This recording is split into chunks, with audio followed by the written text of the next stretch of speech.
Hi guys. జనరల్గా కాకరకాయ అంటే చేదు అని ఎవ్వరూ ఇష్టపడరు. బట్ ఇలా ఒకసారి ట్రై చేయండి, కాకరకాయ కూడా కమ్మగా ఉంటుంది. కాకరకాయల్ని ఇలా పూర్తిగా కాకుండా ఇలా పైగా పీల్ చేసుకోవాలి. దాన్ని చిన్న ముక్కలుగా కట్ చేసి 1 టీ స్పూన్ సాల్ట్ వేసి కాసేపు పక్కన పెట్టేసుకోండి. ఇటువైపు కడాయిలో ఎండుమిర్చి, కాస్త పల్లీలు వేసి అవి కాస్త వేగాక 2 టీ స్పూన్ల నువ్వులు కూడా వేసి అవి కాస్త వేగాక ఆఫ్ చేసి ఒక పెద్ద వెల్లుల్లిని వేసుకోవాలి. అవి చల్లారాక మిక్సీ కొట్టేసుకోవాలి.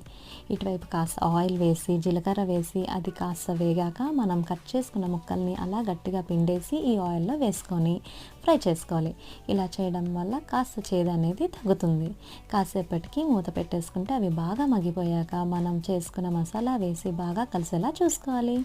అలా ఇంకా మూత పెట్టకుండా ఫ్రై చేసుకుంటే సరే. ఫైనల్గా కాస్త కరివేపాకు ఉంటే మ్యాగీ మసాలా మ్యాజిక్ వేసుకొని బాగా కలిసాక సర్వ్ చేసుకోవడమే. వేడి వేడి అన్నంతో చాలా బాగుంటుంది.